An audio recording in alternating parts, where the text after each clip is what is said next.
Here's what the Book of Boba Fett finale means for Star Wars' future. This is Nerdist Now.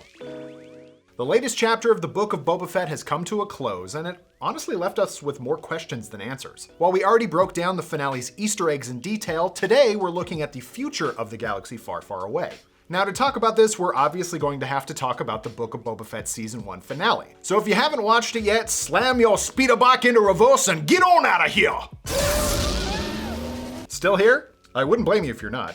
But if you are, where do we even start? After riding a Rancor through the streets and finally putting down his old mentor Cad Bane, Boba Fett has cemented himself as the just and fair daimyo of Mos Espa, along with the help of Fennec Shand, who firmly put the Pike Syndicate out of business. At least on Tatooine. Between taking out the Pikes, the rival bosses, and the Nikto speeder bike gang, Boba Fett and company have finally brought peace to Mos Espa.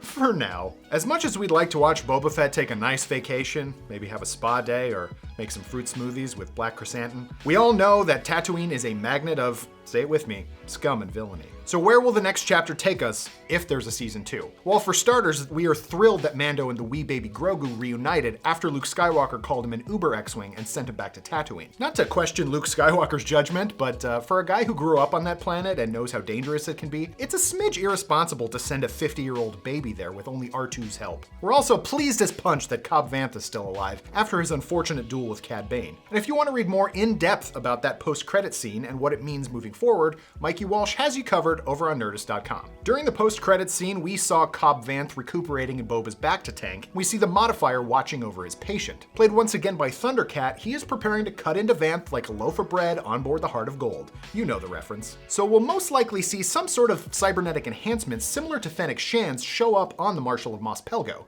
It's called Freetown now. We changed the name. Right, Freetown, sorry.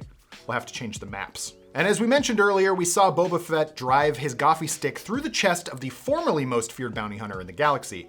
But is the big blue baddie really 6 feet under? We know he's the master of daring escapes, as well as getting back up after seemingly biting the dust. As we mentioned in our episode 7 breakdown, which you can find in the description below, Bane's vitals indicator on his chest was still blinking, indicating that he wasn't as dead as Boba thought, or it's just his pedometer and he was due for some steps. Now, of course, that blinking red light could mean, ow, please stop stabbing me, I'm going to die. But we subscribe to the if they're not blown up, they ain't dead school of thought here at Nerdist, as well as getting force lightning out of a window, getting betrayed by your son, or getting a haircut from Mace Windu.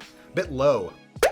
Even if Cad Bane has moved on beyond the stars, his appearance in Book of Boba Fett shows that we could see him show up in live action prior to getting the worst stick and poke tattoo of all time. Of course, Bane isn't the only criminal out there with a grudge against Boba Fett. The Belugan dictator Otua Blank, his former bounty hunter compatriot Bosk, and even possibly the Crimson Dawn Syndicate could reveal themselves as antagonists in future seasons. Some fans have even been speculating about the possible return of Kira to the Star Wars universe, either in a film or most likely in a Disney Plus series. In an interview with The Hollywood Reporter in 2021, Emilia Clarke talked about the possible future for Kira. She's the one that has the most unfinished business. I really had pages about what her life was and what it would be afterwards, but I'm afraid I've heard nothing of Disney Plus being the case, so maybe I'll just write it and send it to them. I'll be like, hey guys, I've got a few ideas. And we know that at this point in the timeline that Maul is dead and no longer in charge of Crimson Dawn. But if Boba Fett intends to maintain his new seat of power on Tatooine, there's going to be competition heading his way. Like Master Qui-Gon once told us.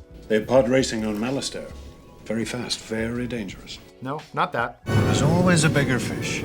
That's the one. The reach of the Crimson Dawn Syndicate is pretty vast, with spies lurking on countless planets and star systems. In the 2021 comic Crimson Reign, we learned that the Crimson Dawn is also responsible for starting the Syndicate War between the Empire, the Black Sun Syndicate, the Unbroken Clan, as well as the Pike Syndicate, who have since been kicked off Tatooine. That's a lot of bad guys. The entire conflict was manufactured by Kira in an attempt to destroy the Empire and bring forth a new power structure. With the Empire at this point in the timeline still functioning mostly in splinter groups, like Moff Gideon and his gang of Dark Troopers, they still do have some work to do. And there's one big nerf herder-sized puzzle piece that fits right in between Kira and Boba Fett, and that's Han Solo! Kira and Boba Fett's relationship with Solo is turbulent, to say the least. The Crimson Dawn were the ones who actually set up the auction of Han Solo's body when he was frozen in carbonite, which is definitely going to be a weird conversation to have if the rumors of him appearing in the show ever come true. Boba seems pretty comfortable with his position on Tatooine, but the lure of tracking down the one bounty that got away